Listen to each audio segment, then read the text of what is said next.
emergency situations only. For up-to-date information regarding roadway conditions, please visit drivenc.gov. Thank you. Thank you, Colonel. And now the Secretary of the North Carolina Department of Transportation, General Jim Trotman. Thank you, Governor. Employees are ready across our state to respond to Hurricane Dorian. All of our equipment is ready. Our ferry vessels have been secured after completing its mission of evacuation of the Outer Banks yesterday, and we have ready to go, if needed, established emergency ferry route that we can open with any future or potential breach of NC-12. The Piedmont trains, train 79 and 80, will continue operation between Raleigh and Charlotte. Our ports, both Wilmington and Morehead City, will be closed today and tomorrow. And then we have 40 drone teams that have been dispersed across the coastal areas in support of response missions and have received a special waiver from the National Park Service in coordination to allow us to fly drones on the Outer Banks. Within the last half hour, we did have a received report of a closure that was unscheduled, and that's of several sections of US 17 between Leland and Shallotte. And initial reports are that it's solely closed due to debris from high winds and possible tornadoes. And so we'll have that section reopened as soon as the weather conditions allow us to do so. Pending anyone's questions, that concludes my update. We'll now take questions that you may have, and if I ask you to wait for the mic, please raise your hand. So we've still heard from people who are not willing to evacuate, they want to stay. I mean, what do you really want to drive home with them, especially due to how difficult the course of this has been to track? Well, you certainly put first responders at risk and your own life at risk when you decide to stay, particularly on a barrier island. If they have not evacuated at this point, I'd get to the safest place that I possibly could, communicate that to people who are inland to let them know where you are and stay as safe as possible where you are. We also potentially can have flash flooding, and there are inland communities that sometimes would need to be evacuated on very short notice, and we're asking people to make sure you're listening and tuned in to local officials. We know that these flash floods can occur in certain areas, and sometimes you see local officials going and knocking on doors and telling people that they need to leave. And we ask people to pay attention to that.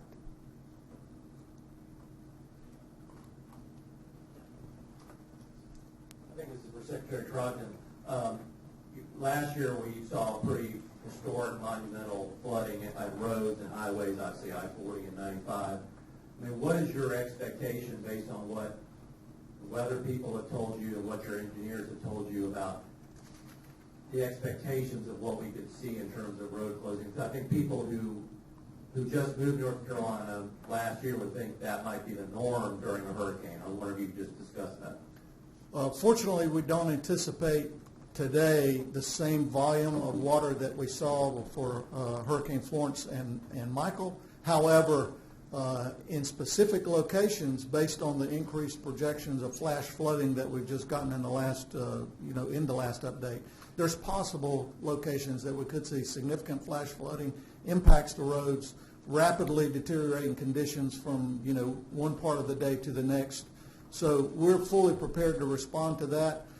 Several of the things that we've done since Hurricane Florence to date was work closely with emergency management and the FIMAN system, and we're adding components. We added 40 more stream gauges to help us close some of the gaps that we had in prediction. So we're really trying to be able to predict much earlier when these conditions could occur so we can help get that information out. So I don't think we'll see the significant broad impacts like we had all the way through the Piedmont up through Greensboro and Winston-Salem. However, localized, we can see the same kind of damage in more local areas. Just to confirm, those new stream gauges were since Florence? Since Florence, that's correct. And we're not expecting the kind of riverine flooding that we've seen saw in that storm? Nothing like it, right? Based on the rainfall totals? Not as broad spread. We're still looking at individual locations. You may get that same kind, but broad across North Carolina, no. And more of a flash flooding situation or a 2 days after the storm passes situation? I'll leave that one up to the meteorologist to answer more scientifically than I can, other than what I'm seeing is I'm really more concerned right now with what we're seeing with flash flooding. Mr. Trogdon, while you're still up there,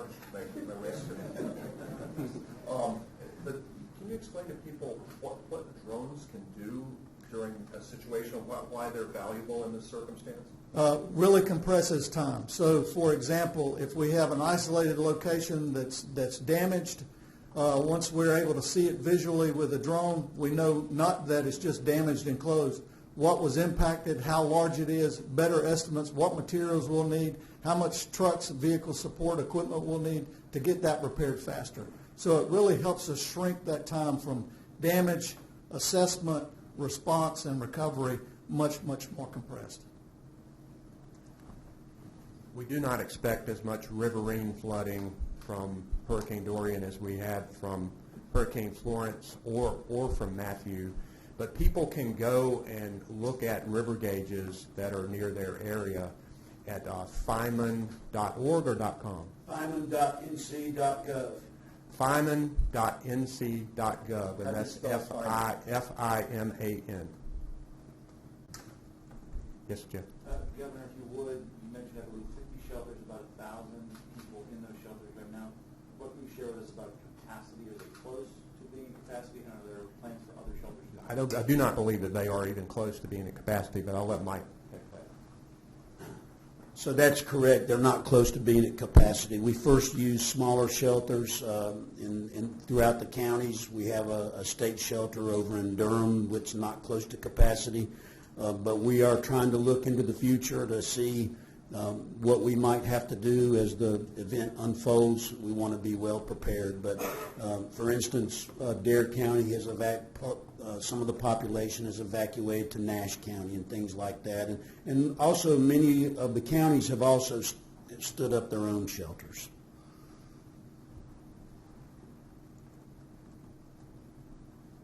Other questions? I have just one clarifying question. Director Spraber, you gave a bunch of numbers. I did not quite catch the total number of aircraft on standby. So we have 16 aircraft that are either rescue or general support aircraft, and we have more incoming. We want to make sure that we have enough so that when the storm passes, if we have a situation where the barrier islands are cut off, or if there's a need for a quick search and rescue, that we have those assets on hand. Mr. Spraber, while you're up there, yesterday we went with the governor to look at the medical evacuation facility in Johnston County in Clayton at C3 Church. They had mentioned it looked relatively small compared to those mega shelters, but they mentioned that there was more room, if they needed more room. Do you know about how that shelter's doing, if you're at capacity or anything like that? There's still not many residents at the state medical support shelter, and we have the ability to open other state medical support shelters as we see that one hit about 75%, or if we get a projection, we can open others. But right now we're good.